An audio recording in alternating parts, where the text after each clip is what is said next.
Okay kids, continuing on with the model, now we're on the engines. This is step number 29 through 32. Step number 29, straightforward, nothing to call out here. Step number 30, you're essentially assembling this part right here. This is the overhead shot of what the final product looks like. Everything is that same color. I used a gunmetal, nothing to call out on step number 30. Step number 31, very, very small parts. You can see them a little bit. This is what step number 31 looks like. It's just minuscule, sits inside the engine. Step number 32 gives you with the overview. That's these pieces right here. And as you see, I put in the obligatory black stripe. And again, use the paint to color in the wells. And you'll have speakers that go in over it. Nothing else to call out on 32. If I were to do it again, I did not paint this N12 part because I knew that the front of the engine was going to go over it. If I were to do it again, I would have painted these N12s so it's flush, because you'll see a little bit of an outline on the final assembly. And also, as you see, I didn't paint this part here. That's in an upcoming piece, but if I were to do it again, I would paint it. When I assembled it, I knew there was a decal that went over it, and I thought the decal would cover it entirely, but it still kind of shows on the rim, so I definitely do those parts. Step number 33, you're taking the back of the engine and attaching the front of the engine. This is that N11 part that I was talking about, and this is the GG1 part, the part that I did not paint previously. One thing I would definitely suggest, so you see in my shots right here, I put on all the decals. You're going to be doing some more manhandling of the model. So if I were to do it again, I wouldn't have put these on so early in the process. And then also, like a bonehead, I actually put these on upside down because initially I thought the engine was going to be flipped the other way. So just pay attention to the orientation of these decals when you put them on.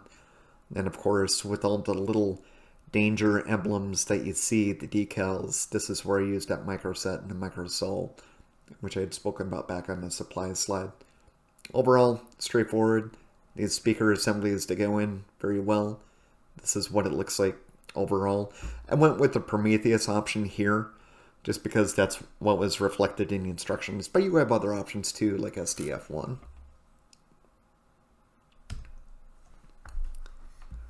This is where it all comes together. To me, this was one of the more frustrating steps as far as the build, but if you break it down and you do it in a specific sequence, it's not bad. What I did, I put the nose on first, and that worked out. Then I put in the head. Like I said before, it just fits onto the underbelly there. Then you put on the legs.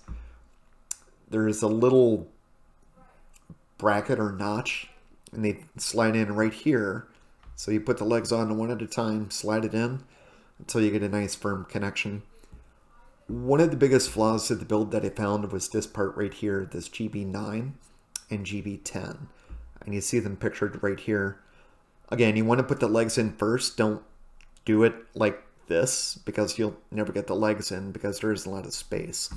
This GB9 part, your arms are going to be attaching to this outside nub, and then on the flip side there's a little bracket that this little piece of plastic goes into. This is very, very brittle, and there is just not a lot of room. When you have the legs in there, these pop out easily, and he did a lot of manhandling, and I probably should have walked away from the model a couple of times, honestly, rather than proceed. But if you splinter this bracket here, you could really be SOL because then your arm wouldn't be able to attach. So just be very, very cautious with these GB9 and a GB10 parts. If I were to do it again, I just would have been a little more patient with it. But yeah, definitely got frustrated. And then, you know, this part here, this should have been painted on both sides. So definitely an error on my part, just as far as the assembly. Hasegawa would have made it a lot easier for everybody if they made this bracket a little bit further away from the legs. But if you just take it one step at a time, step away if you get frustrated, put in the legs first, go ahead and slide them in. GB9, GB10.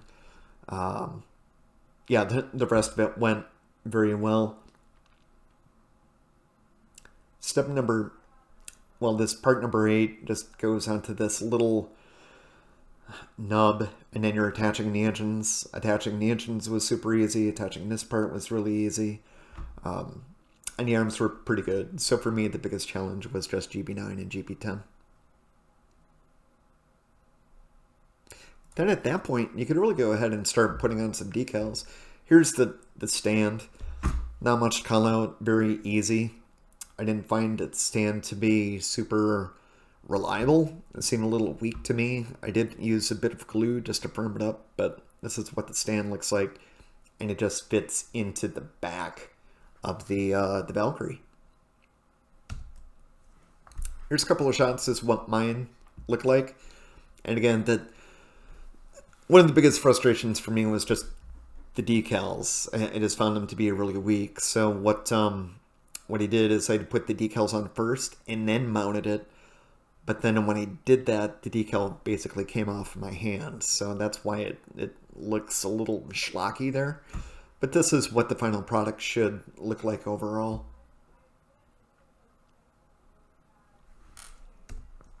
A few more shots, different angle. Overhead view.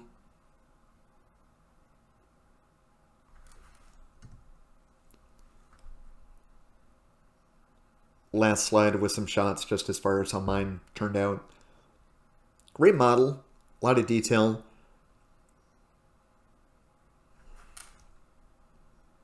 But that's, I think that's pretty much all I have. Like I said, the GB8 or GB9, GB10 parts, and then also step 15, the top of the leg. That's really critical, so you want to make sure that you get those right. But aside from that, follow the instructions and you should be good to go. Hope this video helps you. Like I said at the beginning, I created this video so yours would turn out better than what mine looked like. Came out okay, but obviously I learned a lot as far as the specifics of this model as I went along, so hopefully this helps you. That's all I got. Just wanted to say thanks a lot. Appreciate you joining in. Have a great one.